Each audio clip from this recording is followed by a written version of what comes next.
เฮาไปซื้อแหวมาโหลดบ่มีบอลอยู่บอลเช่ามันบ่มีขอกนี่มันก็ซอยเนาะพี่น้องรับแล้วเราต้องเฮ็ดขอกมันก่อนพี่น้องเนาะตอนนี้ขึ้นโค้งเรียบร้อยแล้วพี่น้องแม่นตึงๆอะไร30 โตนี่สบายพี่น้องเดี๋ยวเบียกพลเขาก็มาอยู่หน้าไปแล้วเบิ่งงัวเนาะเลี้ยงงัวเลี้ยงปลาเลี้ยงไก่พี่น้องเลี้ยงแบะน้ำอยู่หน้าซ้ำนี่แหละอยู่บ้านเฮาสบายดีพ่อพี่น้องถ้าสบายดีทุกคนตอนนี้กำลังสิเอารถไถไปซื้อไม้เนาะพี่น้องซื้อไม้เซ็น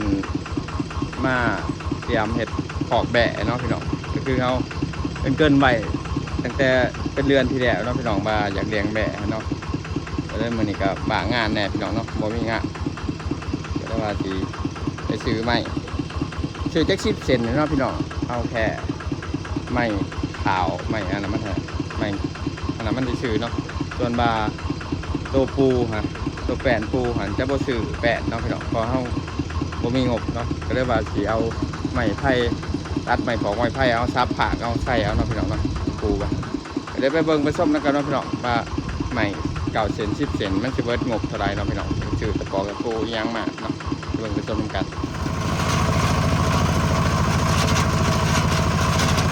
วันนี้บรรยากาศเป็นครึ้มๆพี่น้องฝนตกทางอื่นนะแต่ว่าแถวนี้มุ้ยฝนเนาะมันเสียงยังรถลังให้รถนะไอ้เกียร์ขาดอยู่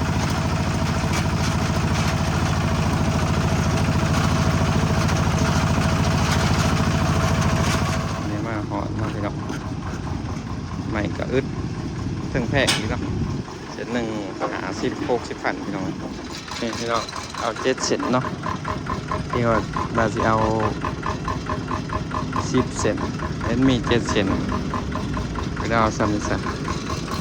แต่ว่าตัวนั้นเป็นตัวใหญ่คือเบาอีกว่าตัวใหญ่อันหนึ่งเป็น2 อันเนาะเอาเพิ่มอีก2 อันพี่น้องเลย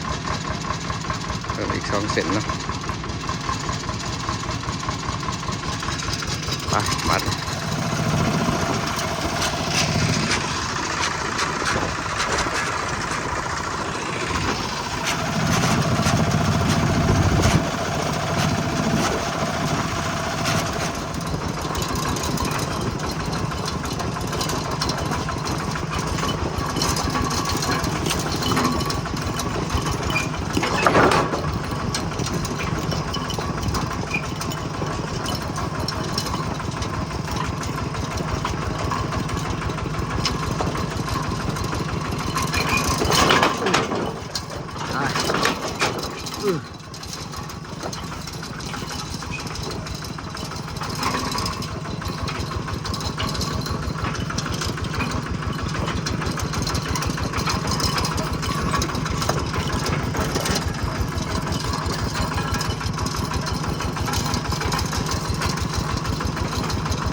ไหนง่วงออกเลยชูเด้มันจะเห็ดของแบะเนาะพี่น้องเนี่ยเห็ดเครื่องหนึ่งเนาะพี่น้องเห็ดเครื่องหนึ่ง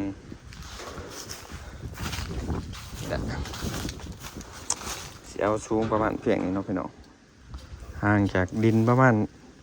1 เมตรปลายเนาะ1 เมตร 20ประมาณ1 เมตร 20เนาะพอแบะนี่เฮาเลี้ยงในดินบ่ได้เนาะพี่น้องอย่ามันเป็นโรคเราต้องเลี้ยงอยู่เถิงเนาะแล้วก็เช็ดบันไดขึ้นพี่น้องส่วนว่าแป้นปูหัน จะตัดเอาไม้ไผ่ด้านนี้นะพี่น้องเลยมาซับผักหรือว่าเห็ดเป็นเนี่ยนี่เนาะซับแต่หน่อยสันตอกตะปูเอาพี่น้องโอ้หลังคาเพิ่งหมดแล้วพี่น้องเห็ดปีกายเนาะเดือน6เดือน7ท่านแหละเอาเฟืองใส่พอดีคือว่าชีดเห็ดครึ่งหนึ่งเนาะเห็ดขอแบกครึ่งหนึ่งกับป้าไปเฟืองให้งัวครึ่งหนึ่งพี่น้องเนาะคิดทางขึ้นแบกเลยแต่สิดื้อออกก่อนเลยเนาะถ้าติดตามเนาะพี่น้องเดี๋ยวมันเอาไม้ลงสิตอกไว้เนาะตอกเป็นโครงห่างเอียงไว้คือไม้9 เซนเลยกับตะปูเนาะพี่น้องเบิดไปพอดี600,000 ปลายพี่น้องก็ไรร่วมเบิดประมาณ1,000เนาะพี่น้องประมาณ1,000 บาทเบิดละ1,000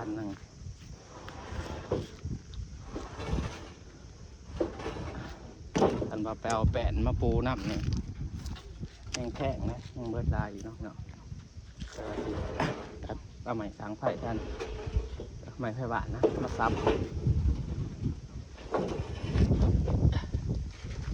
เห็ดใบพี่น้องมีขอกแล้วมันก็สบายเนาะเพราะว่าขันเฮาไปซื้อแหวมาโหลดบ่มีบอลอยู่บอลเช่ามันบ่มีขอกนี่มันก็ซอยเนาะพี่น้องรับแล้วต้องเห็ดขอกมันก่อนพี่น้องเนาะตอนนี้เริ่มเป็นรูปเป็นหลังเนาะพี่น้องที่เด็กมาจะเอาซูงเพียงนี้เนาะพี่น้องมันซูงโปดเนาะซ้ำนี้โอเคแล้วมันซูงแล้วมันจีหอดเนาะหอดนักกระซีเนาะเดี๋ยวซ้ำนี้แหละเอากะมาขี่มันกะกลมไปชวนเอาหนึ่งก็ได้เนาะพี่น้องซ้ำนี้คือว่าโอเคแล้วกำลังตอกแบบให้มันเสมอกันได้พี่น้องเสมอแน่ว่าเสมอแน่เนี่ยไหมแทกมันกระบอกอันกันได้ยามันเนาะนินใส่งานพี่น้องบนนินช่วยงานตอนนี้เป็นโค้งเรียบร้อยแล้วพี่น้องแมนตึงอะไร30 ซาโตดิสบายพี่น้องเชื่อแต่ไหมมันอยากห่างแน่พี่น้องเอาประหยัดเนาะประหยัดงบพี่น้องแต่มันกระแนนดีแต่ว่าไม่ตัวเอาผักเนาะซับผักตัดปูอันนี้ซับ ซับใหม่ไผ่หวานมาปูได้เห็ดห้องเนาะระยะห่างประมาณ1 เซนซ้ำให้ขี้มันตกลงง่ายเลยเนาะพี่น้องเอาทีร้ายขี้มันมาตกเลยเนาะต้องให้ขี้มันตกลงลุ่มพี่น้อง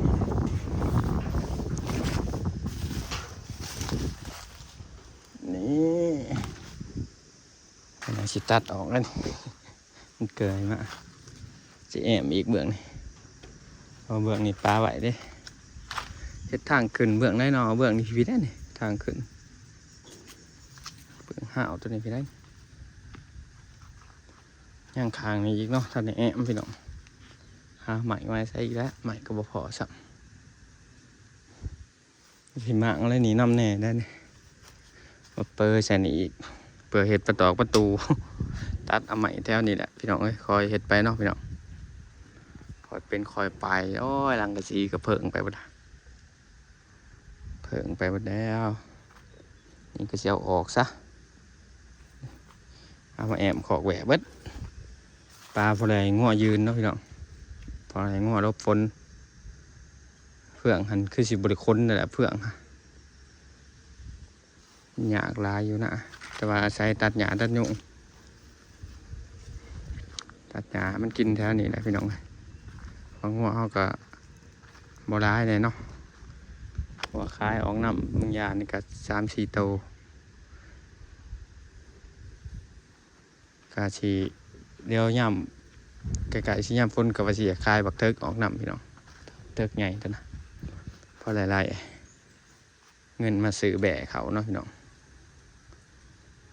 คายงัวเทิกซื้อแบะ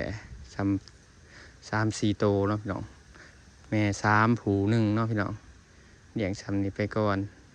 คอยเนาะพี่น้องว่ามันจะแตกต่างกันอย่างไรกับเลี้ยงงัวคอยคิดว่ามันคือสิ ต่างกันเติบอยู่เพราะว่ามันจะจัดการดูได้ง่ายเนาะเวลามันเป็นโรคเป็นหยังนะเขาก็ซักบานซักยาสบายเนาะพี่น้องหรือว่าเอาไปขายเอาไปส่งมาหันอยู่นี่ก็สบายพี่น้องเอาหยุกย่อขึ้นรถก็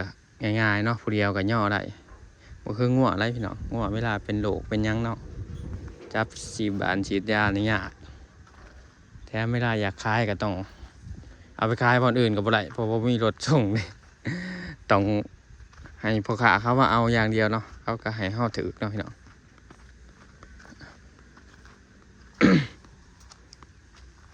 เดี๋ยวส่วนหัวกระสิ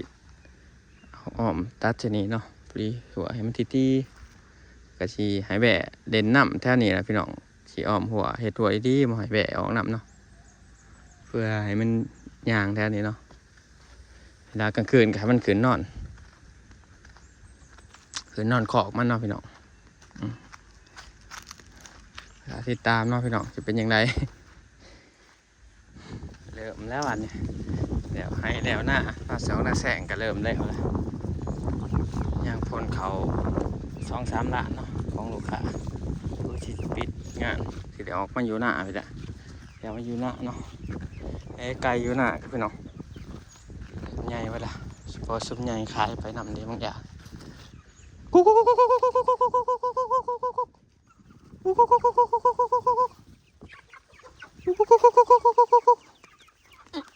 มากับโบเห็นอีกแต่ตัวหนึ่งจักไปใส่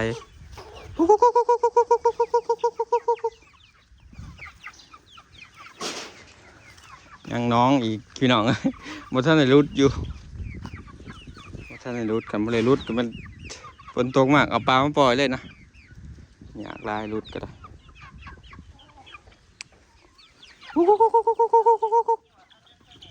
เกิดไกลกับพี่น้อง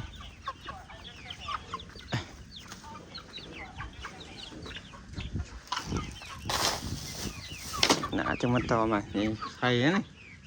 เจ๊จะมาไข่อยู่ไก่ก็ได้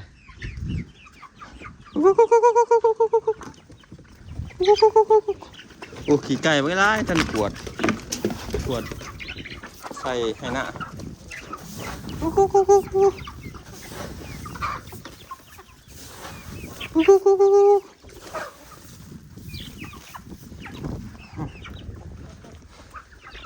ส่งเกี่ยวเขาเนี่ยบริสุทธิ์ออกมาพี่น้องเลย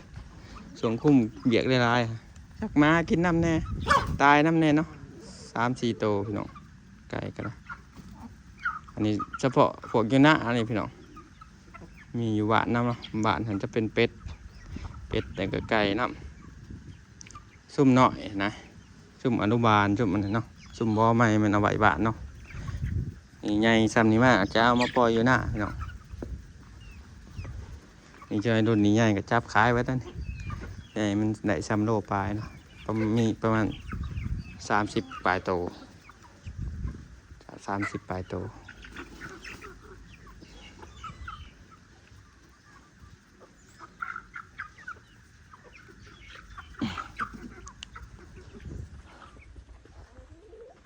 ยามไหนยามหน้าเลยพี่น้องเอ้ยยามไหนยามหน้าแหละสิได้เห็นหน้าอีกแล้วหน้าปีเป็นหน้าแสงไปบางอย่างสิได้เห็นหน้าเลยปีนี้เช็ดคักปีนี้เช็ดคักอีกแล้ววะนะปีนี้เช็ดคักเห็ดหน้าหอนยามหน้าปีก็จะม่วนนะเห็ดหน้าเนี่ยจะม่วนให้ไทยหน้าก็บ่เมื่อยพี่น้อง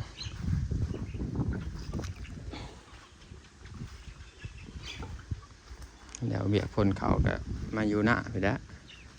เบิ่งงัวเนาะเลี้ยงงัวเลี้ยงปลาเลี้ยงไก่พี่น้องเลี้ยงแบะน้ำอยู่หน้าซ้ำนี่แหละอยู่บ้านเฮาปลูกพังเลี้ยงสัตว์เนาะพอได้กินพอได้อยู่ไปเนาะพี่น้องเราจะปิดคลิปไปเพียงแค่นี้เนาะอื่นจังสีมาตัดไม้ไผ่บ้านเนาะไม้ไผ่บ้านเพื่อจะปูของแหวนน่าจะบริษัทเป็นผักเนาะถ้าเขาซับเป็นผักจะเป็นแนวนี้พี่น้องนี่จะประมาณนี้นะมันจะทีโผล่